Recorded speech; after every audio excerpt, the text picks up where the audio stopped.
अगर आपको लगता है कि जिंदगी में सबसे बड़ा तनाव यह है कि अमेज़न से ऑर्डर किया सामान टाइम पर आएगा या नहीं, या फिर आपकी ऑनलाइन डेट ने रिप्लाई दिया या नहीं, तो आप सच में ब्लेस्ड हैं। असली स्ट्रेस तब होता है जब आप सुबह सुबह एक्साइटेड होकर नया कपड़ा पहनकर परफ्यूम लगाकर एयरपोर्ट पहुंच जाए और आपको लगे कि 2 घंटे बाद आप शहर बदल देंगे, मीटिंग में पहुंच जाएंगे, शादी में हिस्सा लेंगे या अपने हनीमून की पहली सेल्फी पोस्ट करेंगे। लेकिन जैसे एयरपोर्ट के डिस्प्ले बोर्ड पर नजर पड़ती है, वहां लिखा होता है डिलेड। आप सोचते हैं चलो इट्स ओके, ऐसा तो इंडिया में चलता ही है, हम इंडियंस एडजस्ट करने में मास्टर है। एक कॉफी पी लेते हैं, थोड़ा इंस्टाग्राम स्क्रॉल कर लेते हैं, 2 घंटे निकल जाएंगे। लेकिन फिर कुछ देर बाद जब आप वापस उस डिस्प्ले की ओर देखते हैं तो अब वहां बहुत कैजुअली लिखा होता है कैंसल्ड। और समझ में यही आता है कि फ्लाइट कैंसिल नहीं हुई, फ्लाइट के साथ साथ आपकी उम्मीद, आपका शेड्यूल, आपकी मीटिंग, आपकी शादी का प्लान या वेकेशन भी पूरी तरह से कैंसिल हो गया।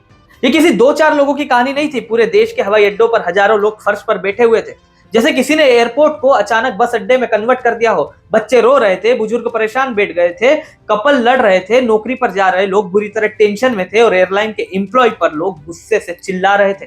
कोई दरवाजा पीट रहा था, कोई बैगेज काउंटर पर अपना फ्रस्ट्रेशन निकाल रहा था और डिस्प्ले बोर्ड सिर्फ 2 शब्द फ्लैश करता रहा, पहले डिलेट फिर कैंसल्ड। एयरलाइन को कांटेक्ट करो तो लगता था एयरलाइन भी खुद अपने आप से डिस्कनेक्ट हो चुकी है। कस्टमर केयर फोन पर अनअवेलेबल, ईमेल के जवाब नहीं, सोशल मीडिया पर कोई क्लैरिटी नहीं, बस सब और कंफ्यूजन और काओस। और आइसिंग ऑन द केक ये थी कि जो फ्लाइट टिकट 3,000, 5,000, 6,000 में मिलती थी वो अचानक 50,000 में मिल रही थी। यानी लोगों की मजबूरी पर ऐसा प्रीमियम लगाया जा रहा था कि इकोनॉमी क्लास भी ऐसे लग रहा था जैसे आप बिना सीट वाले बिजनेस क्लास में अपग्रेड कर दिए गए हो। और अगर कोई अपने टिकट को कैंसिल करना चाहे तो कैंसिलेशन चार्ज ही 5,000, 6,000 रुपए। मतलब फ्लाइट कैंसिल करो, प्लान कैंसिल करो, लेकिन पैसा उसी जगह जमा कराओ जैसे कहीं मैंडेटरी टेम्पल डोनेशन स्कीम चल रही हो। या सरकार को इमरजेंसी मीटिंग करनी पड़ी क्योंकि एयरपोर्ट की हालत देश की छवि खराब करने वाली थी। ऐसा लग रहा था जैसे हवाई अड्डे नहीं, शहर में कोई सरकारी बस स्टैंड अधूरे काम छोड़ गया हो। टिकट प्राइसेस पर कैप लगाना पड़ा ताकि लोगों को यह ना लगे कि एयरलाइन क्राइसिस नहीं, उनकी जेब क्राइसिस में।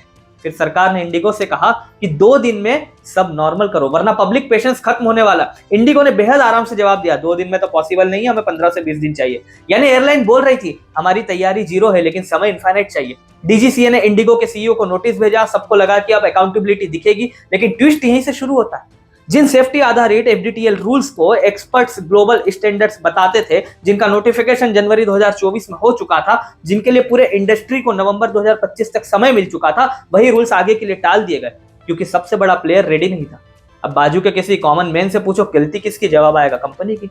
पायलट रिक्रूट करने चाहिए थे, क्रू हायर होनी चाहिए थी, ऑपरेशनल प्लानिंग पहले से करनी चाहिए थी, लेकिन रूल्स किसने टाले? सरकार ने। ये मोमेंट बहुत सिंबॉलिक था कि जब कोई बहुत बड़ा कॉर्पोरेट प्लेयर फेल होता है तो उसका फेलियर सिर्फ उसकी कंपनी को नहीं, पूरे कंट्री के पब्लिक लाइफ को प्रभावित कर सकता है। और जब एक कंपनी इतनी बड़ी हो जाती है कि उसका क्रैश सरकार को रूल बैन करने पर मजबूर कर दे, तो ये सिर्फ टेक्निकल या कमर्शियल इशू नहीं, डेमोक्रेटिक स्ट्रक्चर की टेस्ट केस बन जाती है। इंडिगो का ये क्राइसिस सिर्फ फ्लाइट कैंसिलेशन का काओस नहीं था, ये वो दिन था जब भारत ने महसूस किया कि बाजार में मोनोपोली सिर्फ पैसा कमाने का बिजनेस नहीं, मोनोपोली पब्लिक लाइफ कंट्रोल करने की शक्ति है। आज फ्लाइट रुकी थी, कल इंटरनेट रुक सकता है, परसों बिजली का नेटवर्क बैठ सकता है, अगले हफ्ते दवाओं की सप्लाई क्रैश हो सकती है। और हर बार कॉर्पोरेट्स मैसेज आएगा, हमें खेद है ये टेक्निकल प्रॉब्लम है, लेकिन असली ट्रूथ ये है कि वो सिर्फ टेक्निकल प्रॉब्लम नहीं होती, वो स्ट्रक्चरल प्रॉब्लम होती है। जहां कंपनी साइज में सिस्टम से बड़ी होने लगती है और सिस्टम उनके आगे हेल्पलेस होने लगता है। अब थोड़ा टेलीकॉम की दुनिया में स्लो मोशन में चलते हैं। एक समय भारत में 10-12 टेलीकॉम कंपनीज थी, ऑफर्स अनलिमिटेड थे, कंपटीशन तूफानी था और कस्टमर का सिलेक्शन पावर सबसे बड़ा था। लेकिन मर्जर्स, कोलैप्सेस और रेगुलेटरी गेम्स की वजह से आज पूरा वायरलेस मार्केट 2-3 प्लेयर्स के इर्द गिर्द घूम रहा है। सितंबर 2025 के ऑफिशियल आंकड़ों के हिसाब से जियो के पास 41.24% मार्केट शेयर, एयरटेल के पास 33.53% और वोडा आइडिया के पास 17.33%। यानी एयरटेल, जियो अकेले 74% भारत के वायरलेस मार्केट को कंट्रोल कर रहे हैं। अगर किसी नेटवर्क में 12 से 24 घंटे का मैसिव आउटरेज हो जाए तो सिर्फ कॉल कट नहीं होगी, यूपीआई पेमेंट रुक जाएगा, इंटरनेट बैंकिंग फ्रीज हो जाएगी, हॉस्पिटल की ऑनलाइन अपॉइंटमेंट रुक जाएगी, मेडिसिन डिलीवरी स्टॉप हो जाएगी, रेलवे और फ्लाइट बुकिंग हॉल्ट हो जाएगी, बच्चों की ऑनलाइन क्लासेस पॉज हो जाएगी। यानी एक telecom outage and entire digital infrastructure on pause.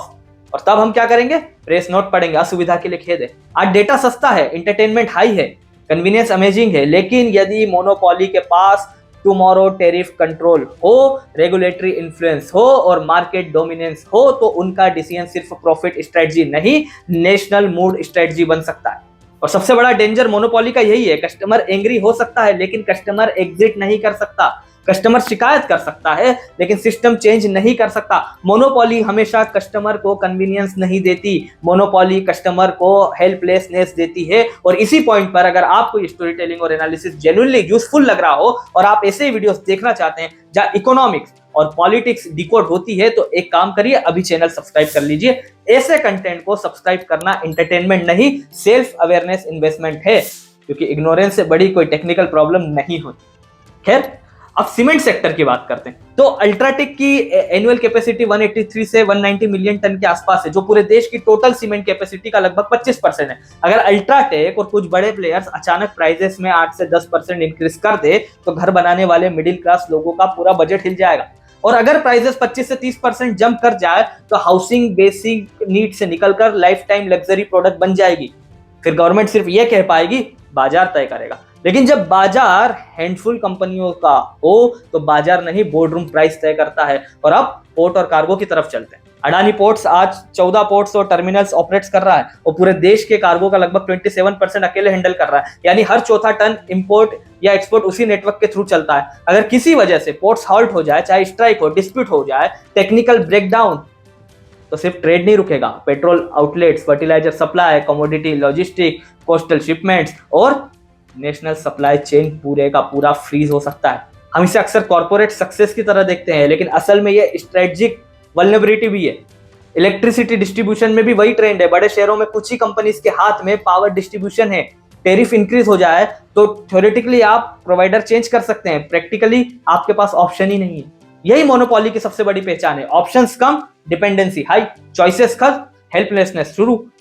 Indigo monopoly overnight नहीं बनी। जब इंडिगो ने एंट्री की थी, जेट एयरवेज, किंगफिशर, सहारा, डेक्कन, स्पाइस जेट और कई रीजनल एयरलाइंस एक्टिव थी। इंडिगो ने शुरू से no frills model, aggressive expansion और एयरबस A320 के सिंगल एयरक्राफ्ट मॉडल पर स्ट्रेटजी रखी। ऑपरेशनल कॉस्ट कम, ट्रेनिंग स्ट्रीमलाइन, मेंटेनेंस सिंप्लीफाइड। शुरुआती सालों में लॉस झेलकर भी मार्केट शेयर कैप्चर किया गया।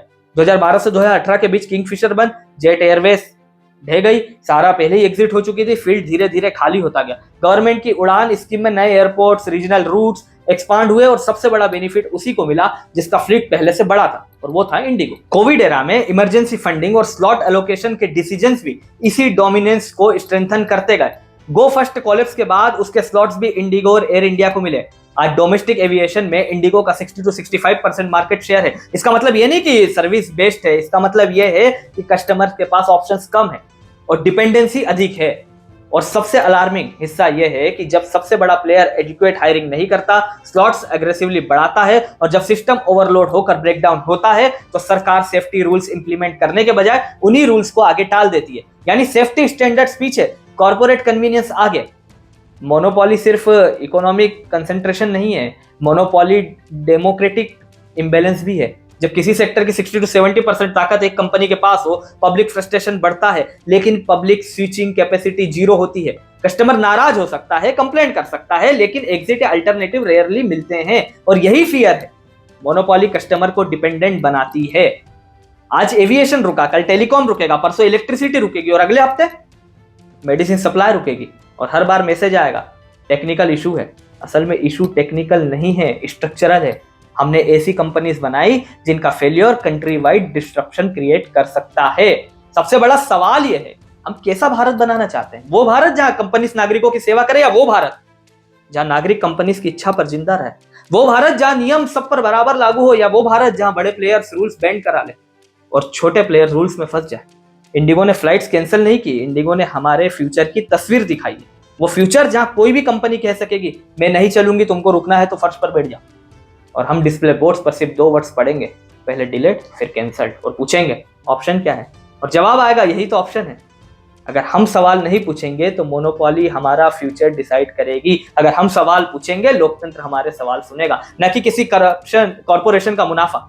इसलिए वीडियो सिर्फ न्यूज नहीं, सिविक अवेयरनेस है। इसको शेयर करिए अपने दोस्तों और परिवार से, ताकि अगली बार कोई भी मैसिव आउटेज, फ्लाइट कैंसिलेशन या टेरिफ शॉक आए तो लोग ये ना कहे हमें नहीं पता था, वो कहे हमें पता है और हम सवाल पूछते हैं। और अगर आप चाहते हैं कि ऐसी वीडियोस आप तक लगातार पहुंचे तो चैनल को सब्सक्राइब करिए, बेल आइकन प्रेस कर लीजिए, क्योंकि हम सिर्फ एंटरटेन नहीं करते, हम एम्पावर भी करते हैं।